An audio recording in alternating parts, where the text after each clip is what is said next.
subscribe. Jika tidak, aku akan menghantuimu sepanjang hidupmu.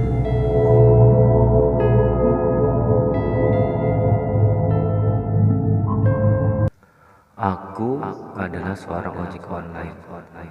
Malam itu, aku sedang menunggu order terakhirku. Aku membutuhkan satu order lagi agar memenuhi syarat untuk mendapatkan bonus dari aplikator. Aku pun berniat setelah mendapatkan order satu lagi, maka aku akan langsung pulang ke kosanku. Asik nih, kurang satu lagi. Dapat bonus deh. Tungguin dulu deh. Lagi juga baru jam 8 malam nih. Aku menunggu orderan di pinggir jalan.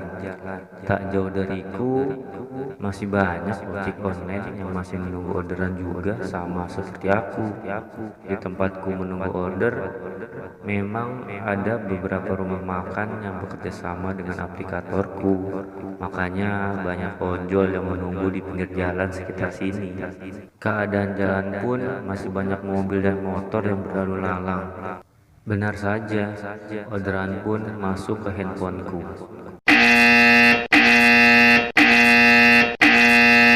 Wah, orderan GoFood nih. Beli sate Pak Kumis, antarnya ke Jalan Sikunir nomor 13. Aku langsung menghubungi si pemesan dengan fitur chat yang ada di aplikasi. Namun tak ada balasan. Karena ini adalah order terakhirku dan setelah ini aku akan mendapatkan bonus, maka aku tetap menuju rumah makan dan menjalankan order sesuai aplikasi. Walau si pemesan belum membalas chatanku itu.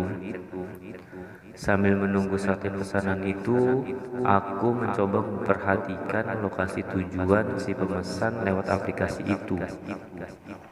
Ternyata lumayan jauh. Lokasinya ada di pinggir kota. Jarak tempuhnya sekitar 7 kilometer. Sebenarnya aku tidak begitu hafal daerah tujuan ini, tapi karena di aplikasi juga sudah dilengkapi dengan map navigasi, jadi aku tenang saja. Wah, lumayan jauh juga ya jaraknya. Duh, biarin deh. Tinggal nanti aku ikutin map aja. Lumayan kan, dapat bonus jadinya. Sate pun siap diantar. Aku mulai melaju dengan sepeda motorku. Dengan dipandu navigasi Maps, aku terus mengikuti setiap arahan map yang ada di handphoneku. 15 menit berlalu, keadaan jalan yang tadinya cukup ramai kini mulai sepi. Keadaan jalan pun sudah sangat berbeda kali ini. Aku harus melewati jalan yang berlubang, kerikil dan bebatuan. Jalannya lumayan hancur, belum lagi penerangan jalan yang sangat minim. Ya ampun, ini jalan gini amat ya. Bayar pajak tiap tahun, tapi masih ada aja jalan yang hancur begini. Pemandangan sekitar kini berubah menjadi pepohonan yang cukup lebat di sisi sebelah kiriku. Sedangkan di sebelah kananku terhampar sawah dan perkebunan. Dan sesekali terlihat rumah warga dengan penerangan lampu minim cahaya berwarna kuning di belakang sawah dan perkebunan itu. Suasananya sangat sepi. Aku pertama kali mengantar ke daerah ini. Awalnya ada perasaan tidak nyaman saat aku memasuki kawasan ini. Bagaimana tidak, sudah sepi, gelap pula. Menurut map, aku sudah berada di Jalan Sikunir. Tinggal aku mencari nomor rumahnya saja dan mengikuti titik antar sesuai aplikasi. Namun, sepenglihatanku, sepanjang Jalan Sikunir ini, aku tidak melihat ada rumah di jalan ini. Hanya ada beberapa rumah saja yang aku lihat, tapi itu pun juga adanya di belakang sawah, dan jarak satu rumah dengan rumah lainnya itu berjauhan. Aku pun memperlambat laju sepeda motorku sambil tengok-tengok ke kanan dan ke kiri mencari rumah nomor 13. Mana ya rumahnya? Kayaknya dari tadi nggak ada rumah deh. Aduh, berhenti dulu deh. Aku chat aja dulu orangnya. Saat aku berhenti dan melihat handphoneku, ternyata aku sudah melewati titik antar yang ada di aplikasi. Loh, ini udah kelewat kok. Ada di sebelah kanan, tapi dari tadi nggak ada rumah ah. Aku pun menoleh ke belakang, memastikan bahwa aku memang tidak melihat rumah tadi. Tapi sungguh aneh, iya aneh tapi nyata.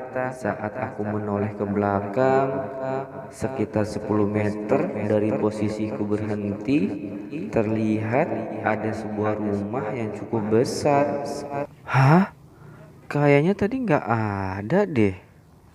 Walau masih keheranan, aku pun berputar arah menuju rumah itu.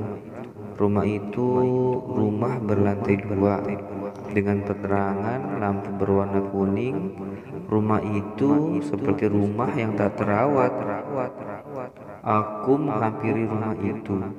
Saat aku hampir tiba tepat di depan rumah yang berpagar besi dengan cat berwarna putih itu, aku melihat seorang wanita bergaun putih dengan rambut terurai ke belakang, dengan muka sedikit pucat, berjalan ke arahku. Dari balik pagar besi cat yang sudah mulai terkelupas, aku tak tahu dari mana wanita itu muncul. Malam Bu, mau antar GoFood Bu? Atas nama Ibu Desi ya Bu ya? Pesanannya sate ya Bu ya? Tak ada ekspresi di wajahnya, tatapannya datar. Aku langsung memberikan bungkusan sate pesanannya itu, dan dia memberikan uang bayaran kepadaku. Terima kasih Bu. Tanpa basa-basi dan tanpa menghitung uang yang wanita itu berikan, aku langsung tancap gas melaju sepeda motorku. Jujur, waktu itu aku tidak sepenuhnya takut. Aku hanya merasa ada yang aneh dengan rumah itu, lingkungan sekitar, dan juga wanita itu. Wanita itu sebenarnya wanita yang bisa dibilang cantik, cuma mukanya itu agak pucat dan mengenakan gaun di malam hari. Itu yang membuat perasaanku aneh. Baru sekitar 20 meter, aku menghentikan motorku. Tiba-tiba, aku penasaran. Ingin rasanya menengok ke belakang. Aku ingin melihat ke arah rumah itu lagi. Betapa terkejutnya aku saat aku menoleh untuk melihat rumah itu lagi. Ternyata rumah itu sudah tidak ada. Rumah itu bagaikan lenyap di telan bumi. Padahal jalan di sana lurus. Harusnya aku masih bisa melihat rumah itu. Bulu kuduku berdiri seketika itu juga, dan kupacu sepeda motorku dengan perasaan yang bercampur aduk untuk segera sampai ke kosanku. Sesampainya di kosan, aku mencoba menenangkan diri. Walau sudah sampai di kosan, aku masih merasa sedikit takut.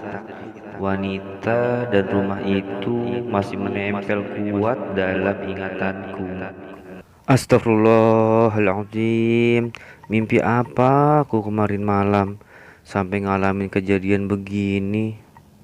Kurebahkan badanku di atas kasur, mencoba menenangkan pikiranku dan mencoba untuk langsung tertidur.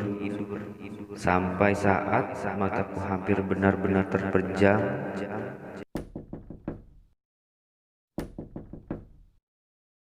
mataku kembali terbuka saat mendengar ketukan pintu kamar kosku itu. Siapa? Tak ada jawaban, hening.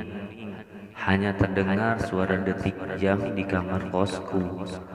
Aku mencoba memejamkan kembali mataku. Tanpa bertanya, aku langsung berdiri dan membuka pintu kamarku. "Siapa sih iseng amat?"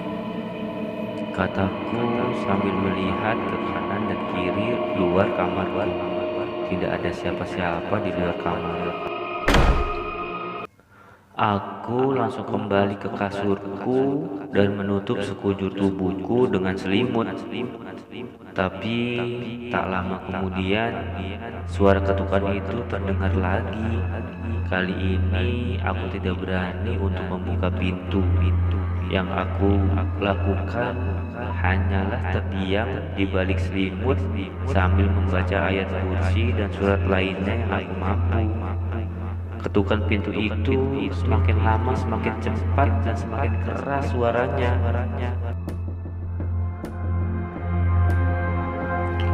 Setelah sekitar 5 menit ketukan itu terus berbunyi, suara ketukan pintu itu pun hilang. Suasana kembali menjadi hening. Namun kali ini aku mencium bau amis anjir yang cukup kuat dari balik selimut. Aku pun memberanikan diri untuk perlahan membuka selimutku. Saat aku buka selimut yang menutupi wajahku,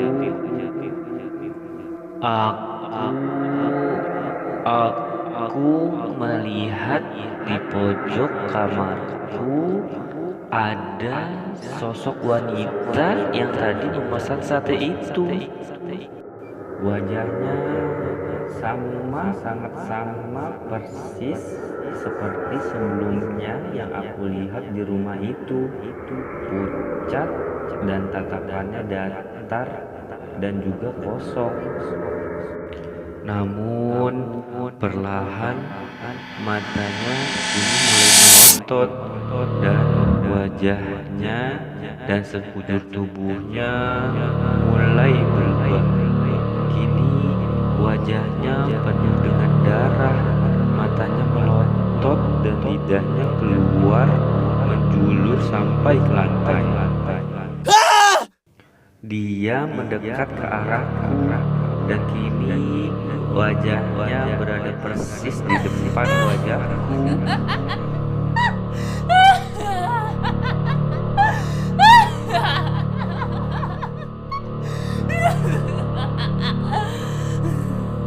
As-salatu